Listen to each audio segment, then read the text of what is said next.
The size of the printer is very compact. I like that it can fit in smaller spaces. I have one in white. It also comes in black. It did used to come in red, but I don't think they sell the red color anymore. But you can definitely still get the white and, of course, the black. And this can be connected with a USB cable, which is right back here.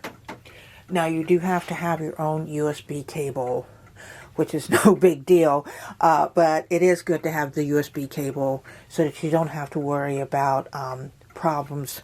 Some people have problems trying to connect to Wi-Fi sometimes with printers, so I recommend the USB cable. This is where you scan. You open this up, and here, this is where your ink is. You have two ink containers. One's for the black, and then another one is for the color. Here is the black. This is 240. I have the XL, which is nice. You get more for your money because you have more ink that's in here. So that's the 240 is the black. And you just stick it like that. And then flip it up. And then this one here, which pulls right out. This is the color. The color is 241 XL. And both of these are generic aftermarket ink. You can save a lot of money by using that. And so I would say definitely that's something you consider when buying a printer is how much does the ink cost? Are there very many people who make aftermarket ink? Because that can make a big difference. So when you do that, you put that back. Now we're going to print. And when you're ready to print, of course, you turn it on, you pull this down, and then you pull this down, and then you load in paper right here. Okay, right there. And then I'm going to print from my computer. For a printer, it's like about what I expect from a printer.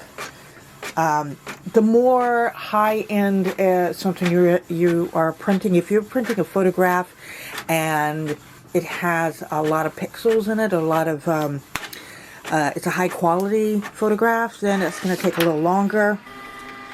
The only thing I would say that I wish it had is I wish it had a tray here where I could just have the paper that would be stored already.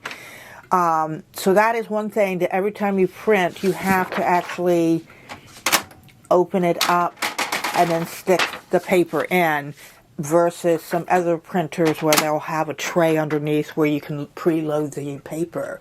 So, so that's something that if that's important to you, then it's good to know. So overall, it's a good, decent printer. And the ink is fairly affordable, especially getting the aftermarket generic non-Canon brand ink, which has worked for me just fine. So that's it. If you're looking for just a nice basic at-home printer, then sure, it does great. I have done photographs with it, and it does a perfectly fine job for me. So that's it. Thanks for watching, and I'll see you next time. Bye.